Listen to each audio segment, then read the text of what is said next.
For this recipe, it's nice and simple again, but going a little bit more chefy. First thing we're going to do is take your little fillet. So you can see it's got black skin, which is why they call it the black cod. We've got some coarse salt, and all we're going to do is salt it up a little bit. Whenever you've got fish which can be a touch, a touch flabby or a touch wet, I always put a little bit of salt on it first, rub it up. So I'm going to leave that there for potentially about 10 minutes. The second element is some salt-baked swede, and then pop it on the barbecue, and the swede will bake inside it, so like steam in its own kind of flavours. Really simple pastry. You've got some plain flour, some coarse salt, and a little bit of fine salt as well. And all we're going to do is put a nice bit of plain water in, just cold, and work it together.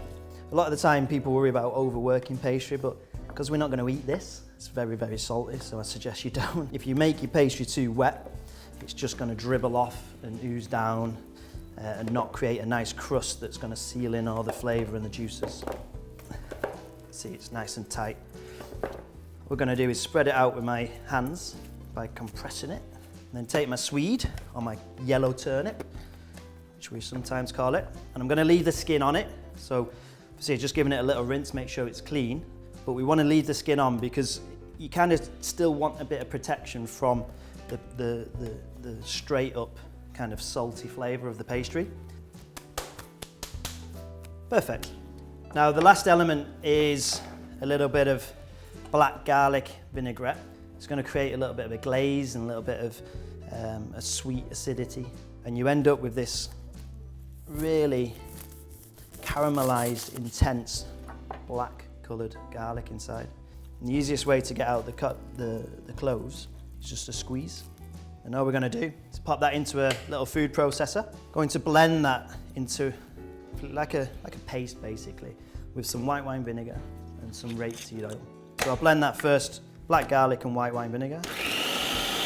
As it's getting to a paste, which you can see, I'm just going to slowly add this in as if it's like a mayonnaise or a dressing.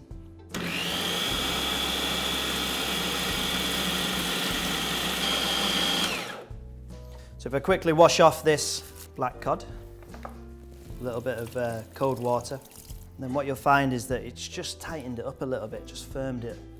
And what we're going to do is basically marinate the little black cod portions in your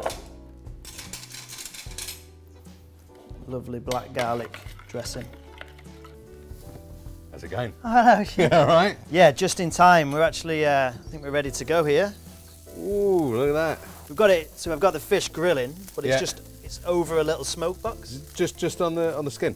Well, it was on the skin side, yeah. We flipped it over and whipped the skin off. Nice. So that black garlic's kind of caramelising up. That's the salt-baked swede. If you can pop that over there. I just reheated it a little bit. Yeah. Leave that one going a little bit. These three will be enough. Beautiful. So you can see that glaze, the oil comes off, protects it all, and then that black garlic just kind of like... So, there we go. That looks great. Got some nice swede. And the thing with the black cod is also the skin is amazing. Yeah. Because it goes almost sort of like a sticky jelly, doesn't it? That's it. It's a beautiful piece of Nice cod. and simple. With a beautiful bit of Should we have a go? swede. Yeah, sure. Let's go. How's that? Yeah, it's delicious. Absolutely delicious. Good stuff.